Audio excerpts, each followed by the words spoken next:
Hello students, this is the second part of the essay A Fellow Traveler। तो पिछले part में हमने आपको बताया कि आप जब रेलगाड़ी में अकेले डिब्बे में अकेले हों तो आप डिब्बे में जो भी आपके मन में आए आप वो कार्य कर सकते हैं। तो यहाँ पर भी लेखक उसी आइडिया को, उसी विचार को कंटिन्यू रखते हैं और कहते हैं you can lie, you means तुम कैन लाई लेट सकते हो एट फुल लेंथ, पूरी लंबाई के साथ, ऑन द कुशंस, गद्दों पर या सीटों पर, तुम सीटों पर या गद्दों पर पूरी लंबाई के साथ लेट सकते हो।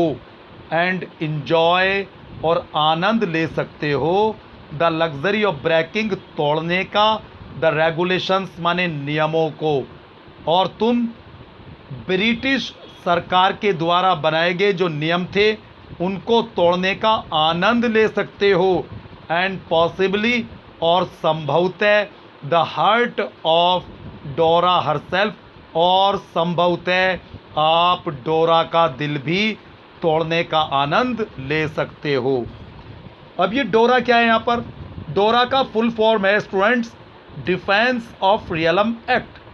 ये एक ऐसा एक्ट था जो ब्रिटिश हुकूमत को महायुद्ध के दौरान असीमित अधिकार प्रदान करता था। तो इसके अंदर बहुत सारी मतलब नियम बनाए गए थे जिनको ब्रिटिश नागरिकों के द्वारा फॉलो करना होता था। तो लेखक यहाँ पर कहते हैं कि जब आप डिब्बे में अकेले हों तो आप डोरा के अंदर जो निहित कानून हैं, जो नियम और कायदे हैं, आप उनको तोड़ने का आनंद ले सकते हो। ओनली डोरा विल नॉट नो, और डोरा को पता भी नहीं चल पाएगा that her heart is broken, कि उसका दिल टूट गया है। अर्थात लेखक कहना चाहते हैं कि डोरा को ये भी पता नहीं चलेगा कि उसके अंदर जो नियम हैं, जो कानून हैं, उनका उल्लंघन हो रहा है। पता क्यों नहीं चलेगा? पता तभी तो चलेगा जब डिब्बे के अंदर कोई यात्री हो और वो जाकर प्रशासन से शिकायत करे। इसलिए लेखक कहते हैं कि डोरा को खुद भी पता नहीं चलेगा कि उसका हृदय टूट गया है। यू हैव एस्केप्ड एवन डोरा, और तुम डोरा से भी बच गए, अर्थात डिफेंस ऑफ रियलम एक्ट से भी आप बच गए हैं। अब आगे लेखक कहते हैं ऑन दिस नाइट, इस रात, I did not do any of this things, इस रात इन चीज़ों में से मैंने कुछ भी नहीं किया। They did not happen to occur to me, यानी संयोग से वो मेरे मस्तिष्क में ही नहीं आई, या मेरे ऑक्यर का मतलब है, ऑक्यर टू मी का मतलब है ध्यान में आना, इत्तफाक से वो मेरे ध्यान में ही नहीं आई ये चीज़ें। वॉट आई डिड, जो कुछ मैंने किया, वॉज मीन्स था, मच मोर ऑर्डिनरी, बहुत ही साधारण, यानी जो कुछ मैंने किया वो बहुत ही साधारण सा था। क्या था? वैन, जब, the last of my fellow passengers, जब मेरे सहयात्रियों में से आखिरी भी, अर्थात जितने भी यात्री मेरे साथ सफ़र कर रहे थे, जब उनमें से आखिरी हैड गॉन, चला गया था, तो I put down my paper, तो मैंने अपना अखबार रखा, स्ट्रेच्ड माने फैलाई, my arms and my legs, मैंने अपनी बाँह और अपनी टांगें फैलाई, अर्थात मैंने अंगड़ाई ली। स्टूड अप, खड़ा हुआ, and looked out of the window, और खिड़की के बाहर झांका, ऑन द काम, उस शांत समर नाइट, गर्मी की रात में, थ्रू विच, जिससे होकर, आई वॉज जर्निंग, मैं यात्रा कर रहा था। तो लेखक कहते हैं कि ट्रेन के अंदर जब आखिरी मेरा सहयात्री भी चला गया तो मैंने अपना अखबार नीचे रखा, अपनी टांगें और अपनी बाँह मैंने फैलाई, अर्थात मैंने अंगड़ाई ली, मैं खड़ा हुआ, और मैंने उस शांत गर्मी की रात में जिससे होकर मैं सफ़र कर रहा था, खिड़की के बाहर झांक कर देखा।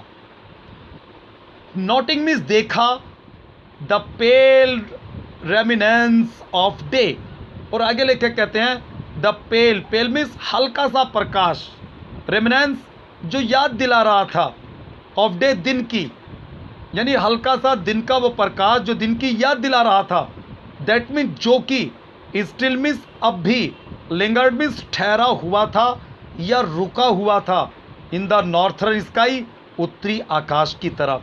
और मैंने हल्का सा प्रकाश देखा, यानी दिन का वो हल्का सा प्रकाश देखा जो उत्तरी आकाश में अभी भी रुका हुआ था या ठहरा हुआ था। आगे लेखक कहते हैं क्रॉस्ड द कैरेज, डिब्बे को पार किया, and looked out of the other window, और दूसरी खिड़की से बाहर झांका। लिट अ सिगरेट, मैंने सिगरेट जलाई, सेट डाउन, बैठ गया, and began to read again, और फिर से अपना अखबार पढ़ना शुरू कर दिया। इट वॉज देन, ये तब की बात है, दैट आई बिकेम अवेयर, कि मैं परिचित हुआ, ऑफ माई फेलो ट्रेवलर, अपने सहयात्री से, यानी तब जाकर मुझे मेरे सहयात्री का पता लगा कि मेरे साथ डिब्बे में मेरा एक और साथी सफ़र कर रहा है। ही केम, वो आया, and sat on my nose, और आकर मेरी नाक पर बैठ गया।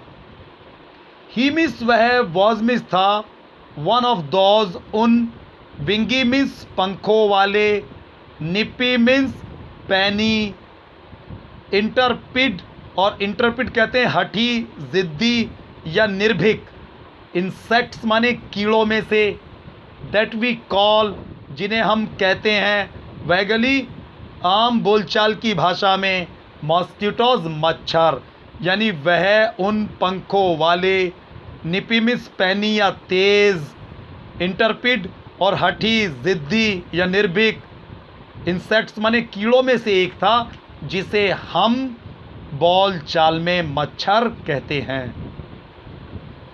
आई flicked him off my nose, मैंने उसे अपनी नाक से उड़ा दिया, यानी फ्लिक्ड हिम, और फ्लिक्ड का यहाँ पर मतलब है चुटकी बजाकर उड़ा दिया, माई नोज अपनी नाक पर से, एंड और ही मेड ए टूर, और उसने भ्रमण किया, ऑफ द कंपार्टमेंट, डिब्बे का, और उसने डिब्बे का भ्रमण किया, इन्वेस्टिगेट माने जांच पड़ताल करी, इट्स 3 डायमेंशंस, इसकी तीनों विमाओं की।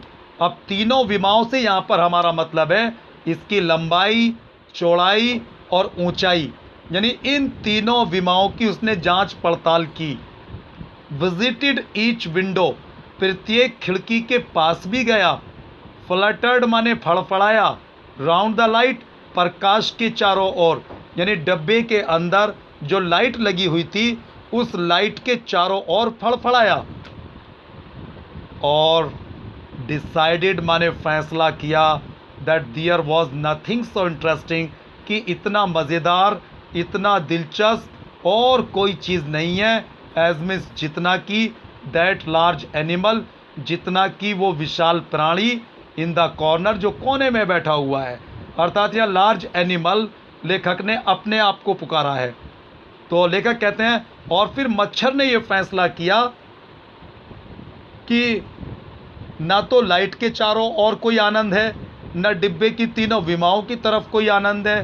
तो मच्छर ने यह फैसला किया कि इससे दिलचस्प, अर्थात उस विशाल प्राणी से, इन द कॉर्नर, जो कोने में बैठा हुआ है, उससे दिलचस्प कोई और दूसरी चीज़ डिब्बे में नहीं है।